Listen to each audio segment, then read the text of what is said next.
Hello and welcome to New Jersey Politics with Laura Jones. I am Laura Jones and we are so glad to have you here. Today we are taking a look at 2024 and some of the big stories in our state. Standing by is Jeanette Hoffman, president of Marathon Public Affairs. And we're also going to be looking ahead at some of the big stories coming up in 2025. First up, we are joined by Micah Rasmussen, executive director of the Rebovich Institute for New Jersey Politics at Rider University. He joins us now to take a look back and again, a look ahead at the big stories of 2024, 2025. Micah, good to see you. You too, Laura. Thanks for having me. Well, it's always good to have you. Would you say that the big story in New Jersey, well, you know, what comes to mind when I look back, you know, what was making headlines at the beginning of the state, not necessarily making headlines at the end of the state, but Bob Menendez, Andy Kim, that's got to be one of the biggest political stories that we've seen here in New Jersey in quite some time. What do you think? Absolutely. I totally agree with you. And I think you can even weave in two other elements of this same story, this saga that really occupied the political attention for the entire year. And you correctly said it started with Bob Menendez. It started with Senator Bob Menendez. It ended with Senator Andy Kim. And in between, I think you can add the names Tammy Murphy, and really all the county lines that are now gone. These county primary ballot lines, the preferential ballot party positions that are now gone as a consequence of this crazy year and this election that Andy Kim refused to accept the no that he was getting from the county organizations, sued and won. And so this arc that has resulted in so many changes, I think you can say started with this most consequential of elected officials now in New Jersey for probably a generation. That's how I think of Andy Kim. Right. And, you know, when it comes to Bob Menendez, you know, this was the second time he went on trial for corruption charges. You never know how things are going to go. The evidence the first time around seemed to be overwhelming. He beat that, but this time he did not beat those charges. When, again, as this is a time we're looking back, looking ahead, what legacy do you think he will have? Is it just going to be about the corruption, or will there be anything else that he has left behind that isn't tainted by that cloud of corruption? Boy, that's a great question. And unfortunately, I think the answer is there's going to be little else that we remember him for. And that's a real tragedy. When you're talking about somebody who had risen through the ranks of the House first and then the Senate and became chair of the Foreign Affairs Committee, it's probably one of the most powerful federal legislators New Jersey has ever had. And, you know, we can look back and think of the other scandal-plagued senators that we've had to see the proof that we really remember very little else, no matter what else they accomplished over time. And it really is the tragedy here. Right. And while he is out of the spotlight, Andy Kim is now occupying the seat. What happens to Bob Menendez as far as his legal troubles go? Do we even know where that is? Because that really, honestly, it fell off the headlines. Yeah. So what will most immediately happen is that he has asked for a new trial based on what he considers to be prosecutorial misconduct. He says that the prosecutors acknowledge that there was a laptop which had redacted information that a judge had ruled was inadmissible. The jury had access to that laptop. It was how they were viewing the evidence. There were files on there that shouldn't have been.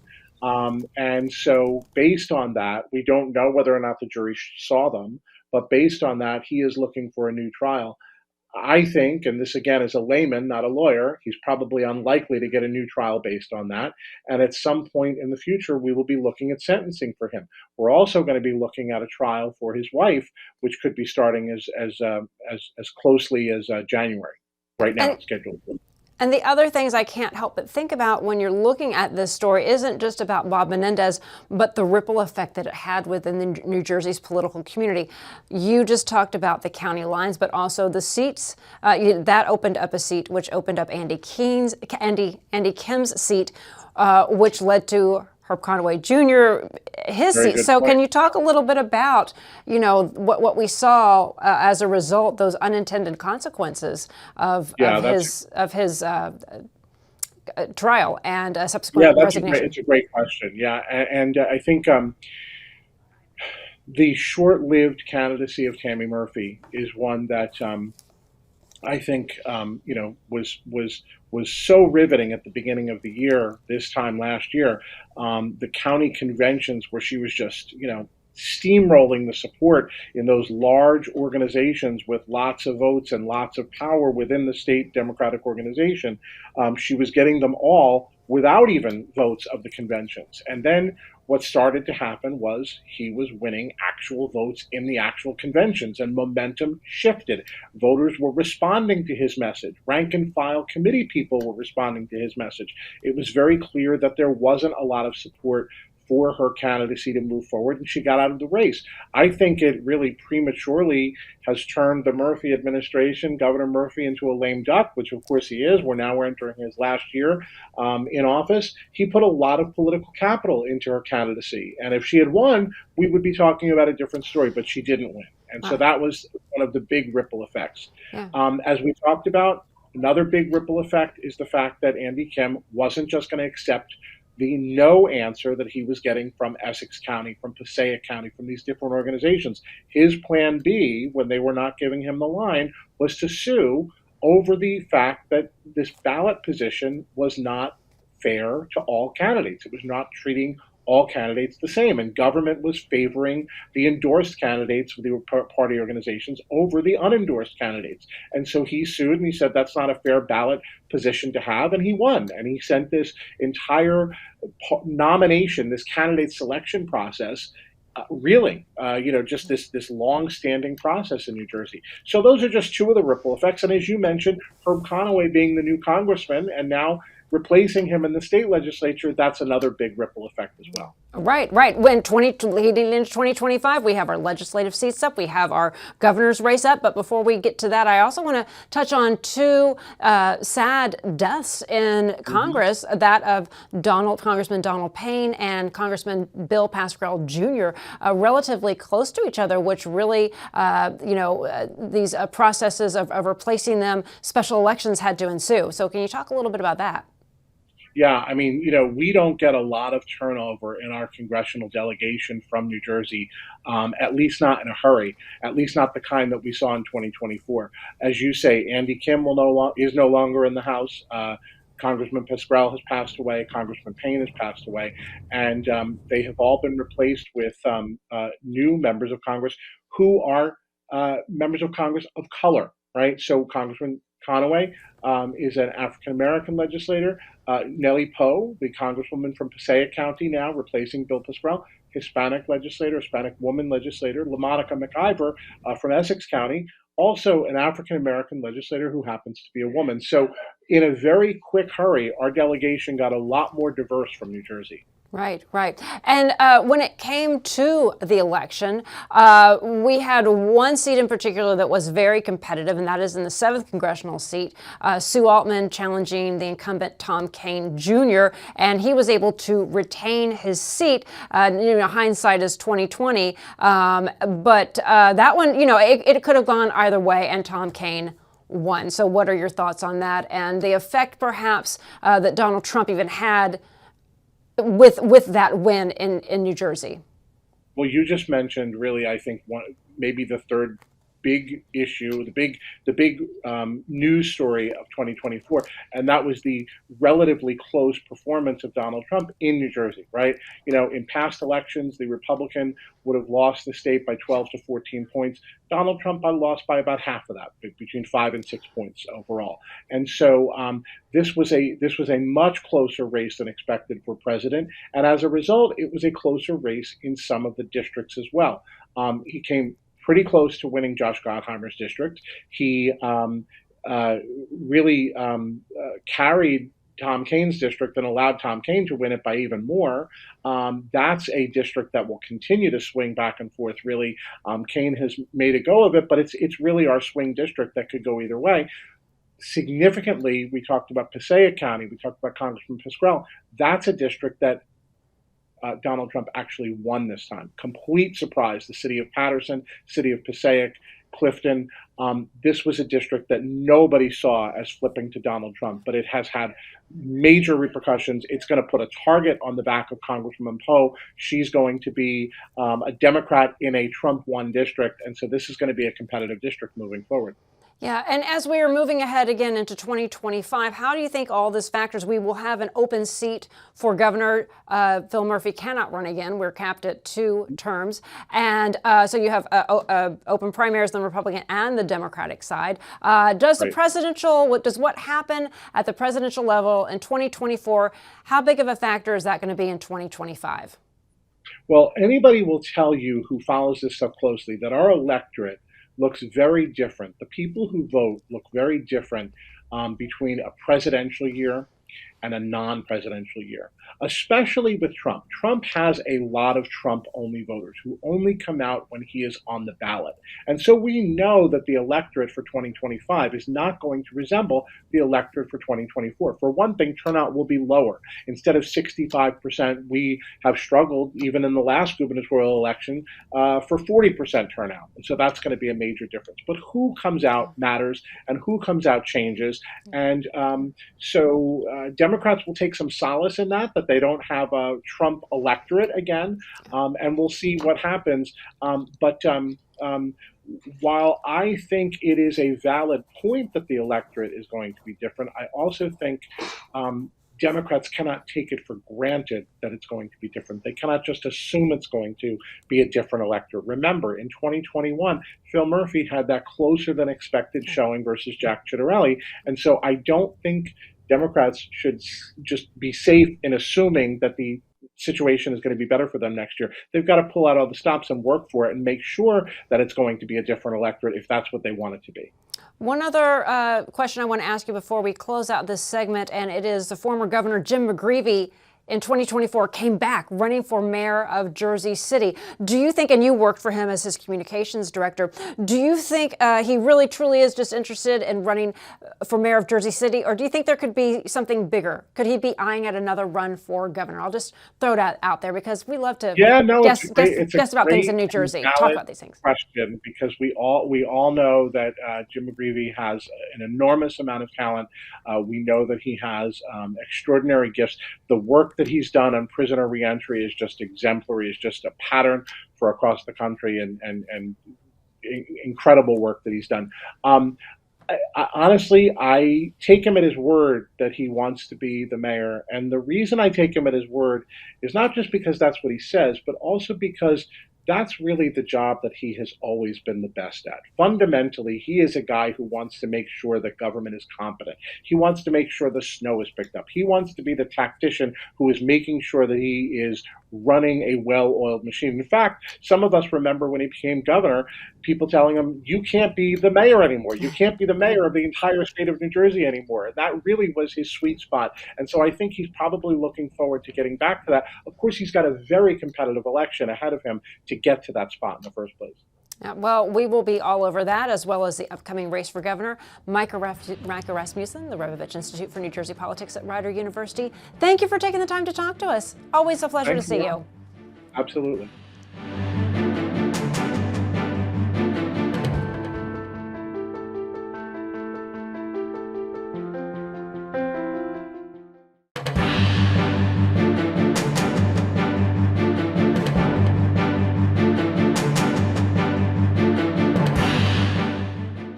We're continuing our look back at the big stories of 2024 and ahead to 2025 right now with Jeanette Hoffman. She is president of Marathon Public Affairs. Jeanette, it's good to see you. Welcome to the show. Thanks, Laura. Always so great to be here. Oh, yeah. Well, I think one of the biggest headlines, without a doubt, in New Jersey came on election night, the Republican surge in New Jersey. What would you say is the biggest story from where you are sitting your lens in New Jersey of 2024? Well, New Jersey is on the map nationally as one of the biggest swing states in the country. Who would have thought?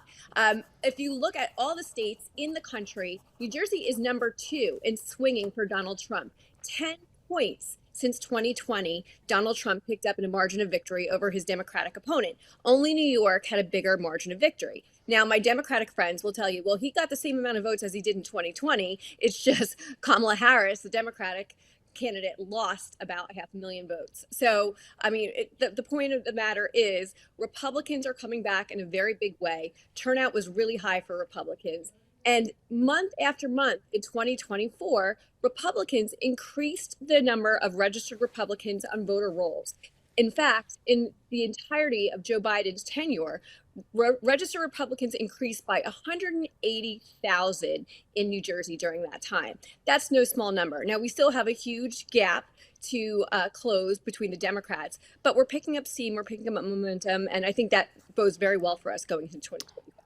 Well, when it comes to get out the vote effort, voting issues, Democrats are usually better at that traditionally than Republicans. This time around, though, Republicans really seem to be on top of it, informing people of how to early vote, vote by mail, the other ways of participating instead of just the traditional coming out the day of Election Day. And, we saw definitely some voting issues in part of the states. I know a lot of issues in Burlington County. So can you talk a little bit about those efforts there?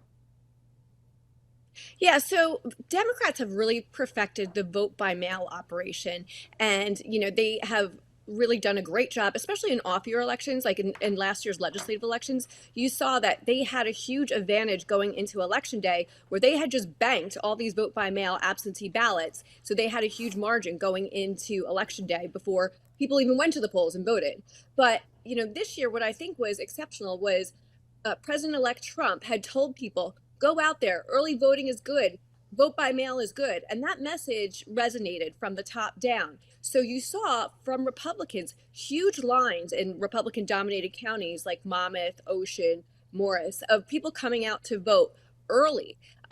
Sometimes there would be an hour wait to vote for early voting. And those numbers showed, because when you looked at, the county tolls, registered Republicans were coming out more than Democrats in early voting. I also think that's a cultural difference too. Republicans just like to vote on machines versus, sending their ballots in the mail and not trusting whether they actually got there or not. So I think this new way of voting, early voting, had record numbers this year. We haven't had that in a presidential year yet. So I think this is going to be a trend. And hopefully Republicans can make up for the advantage that Democrats have in mail-in ballots. Well, can you talk a little bit about not just the sheer number, the volume of people coming out in this presidential election, but what was the message resonating with people that Republicans will need to focus on as we are looking ahead to the 2025 race for governor here in New Jersey? Because, so many of the pundits were, Jersey, why even bother? New Jersey's blue, New Jersey's blue. And then the next day, everybody's saying, wow, did we get it wrong? But there are a lot of Republicans saying, it's not really necessarily a surprise to us. We've been hearing what the people have been saying. The polls got it wrong, though. So that's a bit of a loaded question, but your thoughts on that? Yeah, so the public polls in New Jersey were dead wrong. I mean, if you looked at the Rutgers-Eagleton poll, the FDU poll, a week before Election Day, they were saying that, Curtis Bashaw was going to lose by over 20 points. Donald Trump was going to lose by double digits. And actually, none of those things happened, right? They were both in very close single-digit numbers.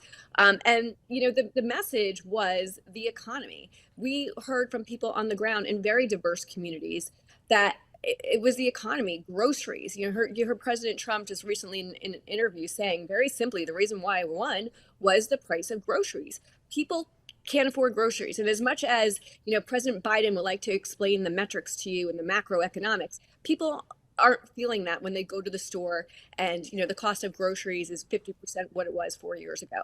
So that's number one. I think the message of affordability is something that Republicans talk about over and over, and taxes and, those kinds of practical things that matter to voters. And Democrats, it seems like maybe if they're talking about affordability, it's not their top priority. They're talking about, abortion as the number one issue. And I don't think that is anymore. And then, of course, immigration is a huge issue. And the whole issue of, crimes committed by illegal immigrants. New York is very close to us, and New York City is a little bit out of control right now. So I think especially in some of the northern counties, people are feeling that very much. I don't think it's a common sense issue to have secure borders. So I think that's something that hurt Democrats a lot, and Republicans talked about security and supporting law enforcement a lot too. So I think it was not a surprise for Republicans to see that these messages are resonating very well, and in diverse communities. We've talked about a couple times, and Bill Pascrell's former seat. It was Nellie Poe came very close to losing that to Billy Prempa, someone who didn't spend a lot of money. The National Party didn't invest any money in him, and he came very close to unseating her. So, if you looked across the state, there were counties that voted for a Republican president that haven't done so since 1988 and 1990. So I think that's, a big win for Republicans, especially going into next year's gubernatorial. Yeah, I mean, watching those election results come in and seeing, are you kidding me? Some of these counties going red. It was really amazing to watch that play out. And how do you think, again, going into 2025, the race for governor, there are only 2 governor's races in the country next year, 2025, New Jersey and Virginia. Do you think that New Jersey will start to get some national attention? Will it get some help from Donald Trump, the Republican side, and the Democratic side as well, because they look like it's more in play? Because again, it's been a while since we've had a Republican governor, since Chris Christie, and open seat. You have a lot of people running in the Republican primary. What are your thoughts on how the national picture is playing into, first of all, that Republican primary, and then when it comes to actually, Republican trying to win? And unseat, or not unseat, but win against a Democrat, which a lot of people say, well, it's more than likely going to go blue. Well, I don't think it's more than likely going to go blue. I mean, the last time we had 3 terms of a Democratic governor was probably the 1960s. We're kind of a purplish state when it comes to our governors. We've had, Christie Whitman, and we've had Governor Chris Christie. We haven't had 3 terms of a Democratic governor in a very, very long time. So it's almost like it's kind of a Republican's turn to kind of take back control. We're kind of a purplish state. And as you said, Laura, only 2 governor's races in the entire country, and New Jersey is on the national radar screen. President Trump is no stranger to New Jersey. As you know, he has properties here. We've already attracted the attention of Scott Pressler, who is this big voter registration and GOTV turnout guru nationally. He did a great job in Pennsylvania last year in getting people registered to vote and turning them out. He has a whole national program, and he said he's coming to New Jersey next because he wants to turn New Jersey red. So I think there's a lot of enthusiasm for this governor's race. I feel like people think, after 2 terms of Governor Murphy, 8 years of making New Jersey less affordable, of having these energy mandates that are driving up our energy costs, property taxes going up, New Jersey transit completely dysfunctional, and just this pattern of unaffordability, and just kind of tone deafness to the average working class voter. People are really excited about getting a common sense Republican back in there to kind of turn our state upside down. Right. And so last time around, Jack Ciattarelli has won twice and come very close to beating Phil Murphy, who's running again. We have Bill Spadia. We have John Bramnick. We have quite a few Republicans throwing their name in, not necessarily having the name recognition of an incumbent. Bill Spadia has a lot of name recognition on the Democratic side. We've got, 2 members of Congress looking to throw their name in or are in the race. Then a lot of people within the New Jersey political community knows everybody running. But, again, because we don't have that, because we're kind of in between New York and Philadelphia, we don't always get all of that media attention. So people don't always know the names the way the insiders do. What are your thoughts on, let's take the Republican side and, what they need to do to win that primary? Yeah, so it's going to be anybody's game here, I think, because it is an open primary. We talked about there's no party line. So there's really, I think there's a number of good candidates running.